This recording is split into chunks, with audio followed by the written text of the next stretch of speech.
బహుముఖి ఫలకంలో 6 శీర్షాలు మరియు 12 అంచులు ఉంటే దాని ముఖాల సంఖ్య ఎంత?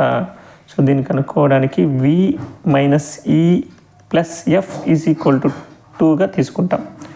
ఇందులో మనకు ఫేసెస్ కనుక్కోవాలి. వర్టిసెస్ ఇచ్చారు. v వర్టిసెస్ 6 మరియు అంచులు ఎడ్జెస్ 12. మనం కనుక్కోవాల్సింది ఫేసెస్ని 2 పెట్టినారు కాబట్టి. So -6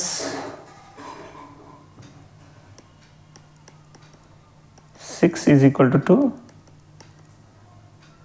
2 + 6 = f. ఇటువైపు వెళ్తే సింబల్ మారుతుంది.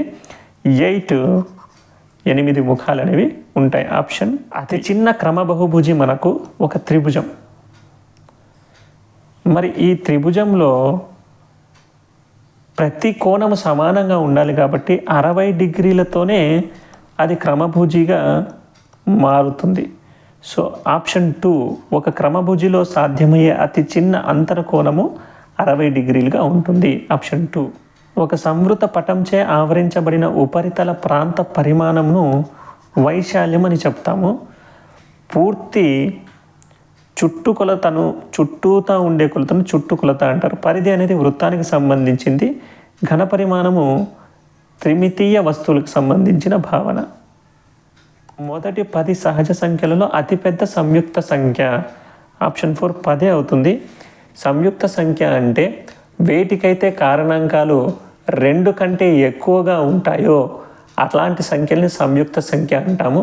వేటి కారణాంకాలు అయితే 2 మాత్రమే ఉంటాయి మరియు ఆ కారణాంకాలు 1 మరియు అదే సంఖ్యగా ఉంటే అలాంటి సంఖ్యలను ప్రధాన సంఖ్యలు అని అంటారు.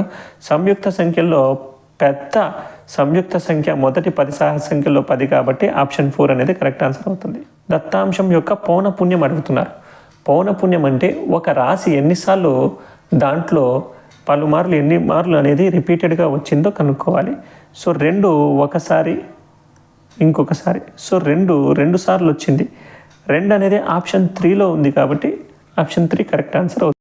Thank you friends. ఇలాంటి వీడియోస్ మీ దాకా మీ వరకు రావాలంటే మీరు చేయాల్సిందల్లా ఒకటే, ఛానల్ని సబ్స్క్రైబ్ చేసి సపోర్ట్ చేయడం. Thank you.